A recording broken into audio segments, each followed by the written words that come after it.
Hi guys, kumusta kayo? So, sana ay okay kayo or nasa maayos kayong kalagayan. So, itong video na to about doon sa babaeng vlogger na pinatay or namatay kailan lang na kita naman sa mga video niya na anti-Duterte at pro-BBM, which is hindi na natin masabi kung ano yung nangyari totally sa kanya kasi ang dami ng side comments, ang dami ng tawag dito, iba't ibang lumalabas na reason, okay? Pero alam niyo yun, isang ano lang, ah, paalala sa ating lahat na minsan talaga, no, kapag tayo as individual or bilang tao, may tao tayong, alam mo yun, sinasabihan ng masasamang salita or parang dinadasal natin na may mangyaring masama sa kanila, wala namang kasalanan personally sa atin yung tao yun. Yung mga taong ginagawa natin ng masasamang imahe sa description natin or sa pagdi-describe natin doon sa tao. Yung wala tayong solid na basihan para magsalita ng hindi kaaya-aya doon sa taong yun. Tapos wala naman sila personally galit sa atin. Alam niyo yun, yung magkokomento ka ng dahil lang sa ayaw mo doon sa taong yun. Kahit wala siyang masamang ginawa sa'yo, personally, kung ano-ano na yung mga sinasabi mo na pwedeng mangyari na masasama doon sa taong yun, mostly guys, nagpi-feedback yun. Ano yun? Or nagba-bounce back, I mean. Halimbawa, nagbitaw tayo ng masasamang salita sa kung sino mang tao na mangyari sa kanila yung ganito, ganyan. Tapos yung taong yun is wala namang directly na ginawa sa atin na masama. Alam nyo, nagba-bounce back yan. Hindi man, minsan hindi sa'yo, pero sa kapamilya mo, sa kaanak mo, sa malalapit na tao sa buhay mo. At yun na nga, minsan, directly sa'yo, nagba-bounce back kung ano yung mga sinasabi mo or binibitawan mong salita doon sa kapwa-tao mo. So yun lang, alam nyo, ako dati, lagi akong sinasabihan ng nanay ko. Hindi ko alam hindi kasi ako mahilig maniwala sa mga pamahiin bilang pilosopong tao. So, sabi ng nanay ko dati, nung bata ako, kasi mahilig ako pag galit ako, ganun. Kung ano-ano yung dinadasal kong mangyari doon sa tao na kinagagalitan or kiniinisan ko. Tapos nangyayari siya. Pag galit na galit na galit na galit ako, tapos as in, wala akong ibang nafe-feel kundi galit. Tapos gusto kong maramdaman ng tao na to na galit ako sa kanya. Nagbibitaw ako ng mga salitang hindi maganda. Like, nakakapagbitaw ako ng salitang masasakit.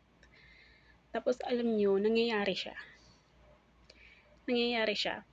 Tapos minsan, kung ano yung binibitawan kong salita, minsan bumabalik sa akin nangyayari. Alam mo yun, kapag galit na galit ako dun sa taong to, tapos may ginawa siya sa akin, tapos hindi ko matanggap na nagawa niya yun sa akin. Tapos kung ano nung salita yung sinasabi ko, nabibitawan ko. And then, later on, sa likod niya, like, wala naman akong pinagsasabihan na ibang tao. Pero alam mo yung sarili ko lang, binubulong ko or sinasabi ko kung ano yung gusto kong sabihin. And then, nangyayari siya. At minsan ang masakit kapag bumalik sa akin, bumabalik kasi minsan. Alam mo yun, hindi directly dun sa taong nangyayari, kundi bumabalik. Hindi man sa akin, minsan sa kapamilya ko. Parang ganun siya. So, ayun lang, ingat tayo. Paalala lang, ingat tayo sa mga binibitawan nating salita. Kahit gano'n natin ka hindi gusto yung isang tao, pag-isipan natin yung mga dapat nating bitawang salita sa kanila. Kasi kapag nasabi mo na yan na it's either mangyari doon sa taong yun yung mga sinasabi mo or sa'yo mangyari, bumalik sa'yo. Alam mo yun, mahirap kapag bumabalik sa'yo.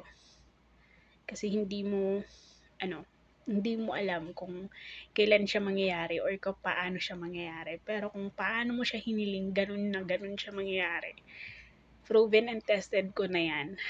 Pero hindi ako believer ng mga beliefs dati. Lagi akong nasasampal ng nanay ko sa ganong estilo. Kasi mahilig talaga ako. Pag galit ako, gusto ko na-feel ng taong to yung galit ko. Tapos, kung ano yung binibitawan kong salita. So, nararamdaman ko na lang nakalapat na yung kamay ng nanay ko sa bibig ko.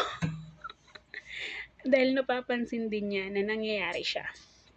So, iniiwasan yun ng nanay ko nangyari na parang gusto niya matuto ako na wag basta-basta nagbibitaw ng mga salitang hindi ko gustong mangyari personally. Like, gusto ko man siya kasi galit ako, pero later or pagsisisihan ko siya na nasabi ko or nagawa ko. So, yun yung, habang lumalaki ako, ganun yung, naging turo sa akin ng nanay ko. Lagi niya akong, as in, gusto niyang sunugin yung bibig ko. Umabot sa point na gusto niyang sunugin yung bibig ko dahil sa tapang kong, magsalita sa tao kapag galit ako. Kasi nangyayari talaga siya, nakikita niyang nangyayari siya. Like, kapag sinabi ko yun, napapansin din niya na nangyayari. So, takot siya na umabot sa punto na hindi nakaaya-aya yung magawa ko na pagsisihan ko. So, yun lang, maging aware tayo sa mga binibitawan nating salita. Kahit hindi natin gusto yung mga nandyan sa paligid natin or yung mga taong to na kinamumuhian natin, ayun. 'Di ba nung kailan yun? 'Di ba nung kailan lang nag-wish si na sino yun? Alimutan ko yung reporter. Basta si JMA, 'di ba? Nag-wish siya ng birthday niya na sana mamatay na yung mga tapos di ba nangamatay yung ibang sangkot doon sa kabulastugan nila. So, yun, nangyayari talaga siya. Nangyayari siya at ang masama kapag nag-bounce back.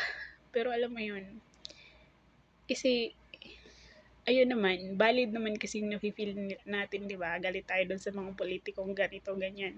Mga buhaya na gusto na lang natin silang mawala sa mundong to para mabawasan. Pero alam mo yun, ang hirap kapag, yun nga, kapag yung tao is walang ginagawa sa'yo, tapos ganun yung gawin mo. Walang naging ganun kabigat na kasalanan sa'yo, tapos ganun yung gagawin mo. Yun yung masakit kasi magbo-bounce back talaga siya. Yun yung observation ko sa mga nagagawa ko minsan na kapag yung taong kinasamaan ko ng loob or kinagalitan ko talaga, tapos napagsalitaan ko ng kung ano-ano, nangyayari talaga sa kanya. Like, may ginawa siya sa akin na hindi ko nagustuhan, tapos pinanalangin ko na ganun yung mangyari sa kanya. Nangyayari talaga. May incident na nangyayari sa kanya, hindi man specifically kung ano yung pinag-pray ko. Pero, yun yung may nangyayari talaga sa taong yun na hindi maganda. At kapag naman walang ginagawa sa akin yung taong to, pero masama yung loob ko sa kanya, galit ako sa kanya, tapos pinag-pray ko na ganun, or hindi ko naman pinagpipray, like sinasabi ko lang, binibitawan ko lang na sana ganito mangyari sa ganyan. End of the day, bumabalik sa akin yung kung ano yung sinasabi ko or sa akin mangyayari or di kaya sa kakilala ko na malapit sa akin. Ganun siya. Ganun yung naging realization ko at totoo talaga siya, nangyayari siya. So, hindi ko alam kung ako lang naka-experience ng ganito, pero ayun, ganun lang tayo. Maging na lang tayo. Magalit tayo kung magalit na tayo doon sa mga taong dapat talaga natin kagalitan. Hindi yung kagawan natin ng mga, hindi magagandang impression yung mga taong wala naman talagang totally kasalanan sa atin dahil, yun nga, it's either mangyari sa'yo or dun sa taong yun yung sinabi mo or sa'yo or sa pamilya mo. So, makakadamay ka pa ng ibang taong wala namang totally kinalaman sa kung ano yung gusto mong mangyari dun sa tao, di ba? So, yun lang. Nakakalungkot lang na ganun yung nangyari sa kanya. Although, yes, kababayan ko kasi siya. Sa totoo lang. Kababayan ko yung babaeng to, yung vlogger na to. Pero, hindi ko rin gusto yung mga tema ng vlogs niya or mga videos niya. So, yun lang. Malaya tayong magpahayag ng mga gusto natin sabihin. Pero, wag to the point na alam natin pwede ding mangyari sa atin yung mga pinagsasabi natin.